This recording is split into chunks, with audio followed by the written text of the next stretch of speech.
Morning. কেমন আছো তোমরা? আশা করি তোমরা সবাই ভালো আছো। আমি ভালো আছি, রাজ ভালো আছে। তোমরা কেমন আছো অবশ্যই জানিও। আজকে সকাল থেকে তো মেঘ করে আছে, যে কোনো মুহূর্তে ঝড় বৃষ্টি হবে। আজকে রোদ ওঠেনি, আর এরকম চলছে কিছুদিন ধরে, কখনো রোদ উঠছে কখনো মেঘ করছে। যাই হোক, এরকম চলবে। আর আজকে সকালবেলাতে আমি ব্লাড টেস্ট করালাম, বাড়িতে এসে ব্লাড নিয়ে গেছে। আর আজকে সকাল 7টার আগে ঘুম থেকে উঠে গেছি, যেহেতু ব্লাড টেস্ট করাবো। কিচ্ছু খাইনি, চা বিস্কিট কিচ্ছু তো খাইনি। আর সকালবেলাতে যে অ্যাসিডিটির একটা ওষুধ খাই সেটাও খাইনি। ব্লাড নিতে এসেছিল প্রায় 9টার পর, আর আমার খুব খিদে পেয়ে গেছে, অনেকক্ষণ উঠেছি। তো ওঠার পর বসে আছি, বসে বসে তারপরে ভাবলাম যে একটুখানি আবার শুয়ে নি। বালিশ ছিল, বেডের উপর বালিশ ছিল, তো একটু শুয়ে নিলাম। তারপরে ফোন করে জানালো যে আসছি। তারপরে আবার উঠে গিয়ে ডাইনিংয়ে গিয়ে আবার চেয়ার নিয়ে বসলাম। তো এলো, এসে তো ব্লাড নিয়ে গেল। আর নিয়ে যাওয়ার পরে একটু শরীরটা কেমন উইক লাগছে, আর খিদেও পেয়ে গেছে। অনেক সকালে উঠে গেছি, তো খিদে পেয়ে গেছে দেখে আমি ব্রেকফাস্টটা তখনই করে নিয়েছি। আর আজকে চাটা কিচ্ছু খাইনি। ব্রেকফাস্টে ওই যে একই জিনিস রোজই খাই আমি, পাউরুটি কলা আর এসবই খাই। তো আজকেও তাই খেলাম। অনেক ধরনের টেস্ট ছিল, সে কারণে 2 সিরিঞ্জ রক্ত নিয়েছে। আজ এখনো তো কিছু খাইনি, সকালে শুধু চা বিস্কিট খেয়েছে। আর এবার গিয়ে রান্নাবান্নাগুলো করবো। ও ভাত খেয়েই তাহলে অফিস চলে যাবে, তো আগে রান্নাবান্নাটা করে নিই। আজকে অত স্পিডে কাজ করতেও হয়তো পারবো না, কারণ শরীরটা ঠিক সাথ দিচ্ছে না। আজকে ধীরে সুস্থে রান্নাবান্নাগুলো করবো। আর আজকে নিরামিষ রান্নাই করছি, আজকে আর মাছ টাছ কিচ্ছু বার করিনি। আজকে করবো বিউলির ডাল, বিউলি বা কলাই যে যা বলো, ওই বিউলির ডাল করছি। আলু ঝিঙে পোস্ত করছি। আর বেগুন আছে একটা, তো একটা বেগুন আছে, সেটাকে ভাবলাম কি করি, বেগুন ভাজা খাবো না কি করব। ফ্রিজে সর্ষে পেস্ট করা আছে, তো ভাবছি যে ওই বেগুনটাকে সর্ষে দিয়ে রান্না করে নেব। ফ্রিজে পোস্তও পেস্ট করা আছে, তো এগুলো আমি সাধারণত করে রেখে দিই। মানে পোস্ত সর্ষে এগুলো পেস্ট করে না ফ্রিজে রেখে দিই, নষ্ট হয় না, 3-4 দিন চলে যায়। তো এগুলো করে রেখে দিয়েছি দেখে আমার সুবিধা হবে আজকের কাজে। তো আগে রান্নাটা করে নিই।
রাজ অফিস চলে গেছে, আর আমি বসে বসে গতকালকের ভিডিওটা এখন আপলোড করে দিলাম। আর রাজ অফিস যাওয়ার আগে বলে দিয়ে গেছে যে আজকে কোনো কাজ করো না, কারণ শরীর টরীর খারাপ হয়ে গেলে তখন অসুবিধা হবে। তো যাই হোক, আজকে তেমন কোনো কাজ করব না, কিন্তু সকালে যেহেতু ডাস্টিংটা আমার করা হয়নি, সেই ডাস্টিংটাই শুধু করব আর কিচেনটাকে খালি ক্লিন করব, এই আজকে কাজ করব। এছাড়া আর এক্সট্রা কিচ্ছু কাজ করব না। আজকে যাদের জন্মদিন তাদের আমার পক্ষ থেকে অনেক অনেক শুভেচ্ছা। তোমরা ভালো থেকো, সুস্থ থেকো, আর আজকের দিনটা খুব এনজয় করো। আজকে কার কার জন্মদিন আছে তারা অবশ্যই কমেন্ট সেকশনে জানিও, তো আমি দেখি কার কার জন্মদিন আছে আজকে। অনেকক্ষণ ধরে বসে আছি, এবার ফার্নিচারগুলো ডাস্টিং করে নিই। এই বেড ফেড সমস্ত ডাস্টিং করব, অনেক ধুলো পড়ে আছে। তো আগে ডাস্টিং করে নিই, তারপর পরে তোমাদের সাথে কথা বলবো। এই ঘরে খাটটা প্রতিদিনই একবার করে ভালো করে মুছে নিতে হয়, তা নাহলে দেখতে খুব খারাপ লাগে। যেহেতু এই ঘরটা আমাদের রাস্তার সাইডে, তো খুব ধুলো ওড়ে। আর নিচে কাঠের একটা দোকান আছে, তো ওখানে কাঠ ঘষাঘষি করে, সেই কারণে গুঁড়োগুলো খুব ওড়ে, কাঠের যে গুঁড়িগুলো হয় সেগুলো খুব ওড়ে, আর ফার্নিচারগুলোতে পুরো ধুলো পড়ে যায়। অন্তত এই ঘরটা করতেই হয় আমাকে। এই দেখো এই সাইডটা দেখতে পাচ্ছ, পুরো হালকা একটু ধুলো, এই যে ধুলো ধুলো। কালকেই কিন্তু মুছেছি, আজকেই ধুলোটা এসে বসে গেছে। মানে আজকে তো আসেনি, সারাটা দিন কালকে ধরো জানালা খোলা ছিল, সেই ধুলোটা এসে বসে গেছে। আর আজকে সকালবেলাতে তো আমি ডাস্টিং করিনি, সেই কারণে একটু বেলার দিকে করছি। আর আজকে তো বললাম হাতে যেহেতু একটু ব্যথা আছে, ব্লাড নিয়ে গেছে, শরীরটাও খুব একটা ভালো নেই, সকালের দিকে ডাস্টিং করা আমার তাই হয়নি। এ দেখতে পাচ্ছ পরিষ্কার হয়ে গেল, এগুলো সমস্ত ধুলো ছিল। প্রতিদিনই একবার করে এই কাপড়টা একটু বুলিয়ে নিতে হয়, তা না হলে এই যে পাতলা পাতলা ধুলোগুলো দেখতে পাচ্ছ জমছে, জমতে জমতে এক সপ্তাহ পরে দেখবে খুব বেশি হয়ে যাবে, তখন এরকম কাপড় দিয়ে হবে না। আবার কিছু মানে সেই লোশন টোশন পাওয়া যায় না কাঠের ফার্নিচার মোছার জন্য, সেইগুলো দিয়ে তুলতে হবে। অনলাইনে শুনেছি কাঠের ফার্নিচার পরিষ্কার করার জন্য এক ধরনের লোশন পাওয়া যায়, তো আমি কোনোদিনও কিনিনি। তোমরা কি কেউ কিনেছো? যদি কিনে থাকো তো বলো তো আমাকে যে ওটা সত্যি ভালো কিনা। যদি ভালো হয় তাহলে আমিও কিনবো। কারণ দেখো এই জায়গাগুলোতে কিছু হয়তো পড়েছিল, স্পট নিয়ে নিয়েছে, সেই কারণে ওই লোশনগুলো দিয়ে যদি আমি মুছতে পারি তাহলে এগুলো হয়তো উঠে যেতে পারে। সেই কারণে আমি তোমাদেরকে জিজ্ঞেস করলাম। অনলাইনে রিভিউ দেখেছি, রিভিউয়ে অনেকে ভালো লিখেছে, আবার অনেকে খারাপ লিখেছে। এদিকে দেখো কাচের সেলফগুলোতে কত ধুলো পড়ে গেছে। গতকালকে কিন্তু পরিষ্কার করেছি, আজকেই ধুলো পড়ে গেছে। আমাকে ডেইলি পরিষ্কার করতে হয়, এগুলো হচ্ছে আমার এক্সট্রা কাজ, কি বলবো। আমি অনেকদিন আগে একটা পালকের ফুল ঝাড়ুগুলো হয় না যেগুলো দিয়ে ফার্নিচার পরিষ্কার করে, তো সেটা কিনেছিলাম। তো খুব একটা ভালো কাজ দেয়নি, মানে পালকের ওটা দেখতে খুব সুন্দর, পালকের যে ঝাড়নটা দেখতে খুব সুন্দর, কিন্তু কি হচ্ছে যতই মানে হয়তো ঝেড়ে চলে গেলাম তারপর দেখছি একটা ধুলো ধুলো থেকে যাচ্ছে। মানে কি হচ্ছে ওই পালকের মধ্যেই ধুলোটা থেকে যাচ্ছে, আর আমি যখন পরিষ্কার করছি ওই ধুলোটা আর সরছে না খুব বেশি।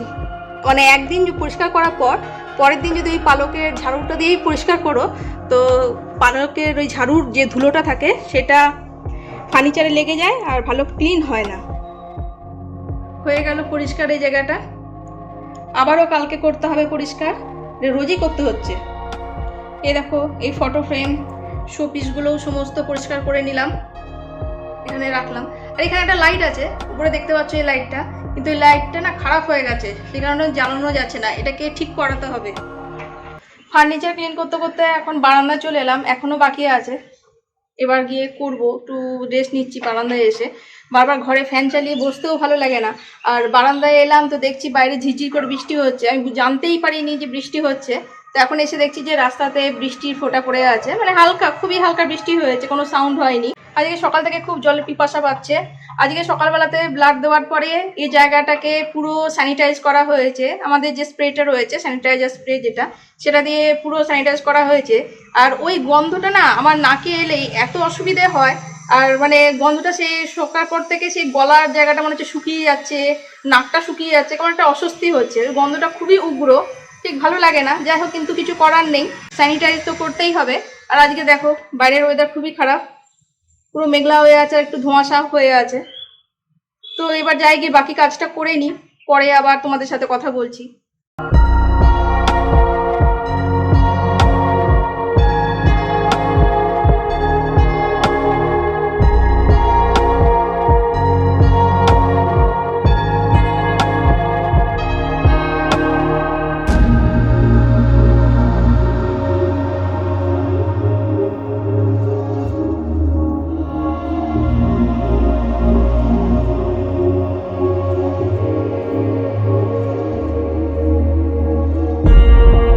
সমস্ত কাজকর্ম কমপ্লিট করে এসে বসলাম।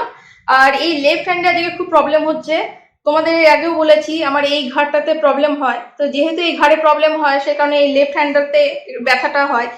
আর আজকে লেফট হ্যান্ড থেকে দুবার রক্ত নিয়েছে, তো তোমাদের বলেছি 2 সিরিঞ্জ ব্লাড নিয়েছে, তো এইখান থেকেই নিয়েছে, এই হাত থেকেই। আর ডান হাতে কোনো ভেন পায়নি, সেই কারণে লেফট হ্যান্ড থেকে দুবার নিল।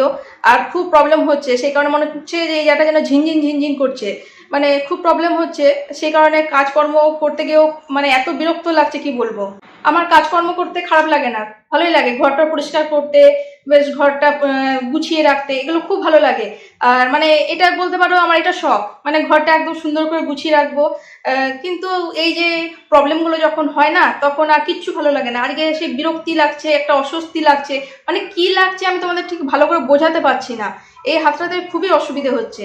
তো যাই হোক, তাও আমি যতটা সম্ভব কাজ করে নিয়েছি, কারণ এগুলো না করলে আবার কালকে দেখবো যে এই যে ডাস্টিংটা যদি না করতাম কি হতো, কালকে আরও বেশি ধুলো পড়ে থাকতো।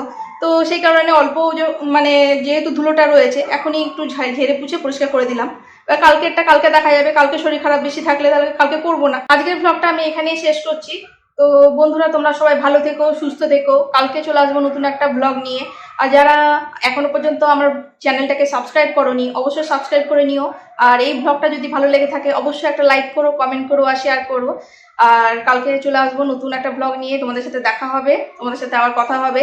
যদি সুস্থ থাকি, ভালো থাকি, তবেই নেক্সট ডে ব্লগ করবো, নয়তো করবো না। কারণ এরকম পরিস্থিতি হলে না, মানে ব্লগ করতে পারছি না, আমি ঘরের কাজই করতে পারছি না। ঠিক আছে, তো কালকে দেখা হবে যদি আমি সুস্থ থাকি। এখন আসছি, টাটা, বাই বাই।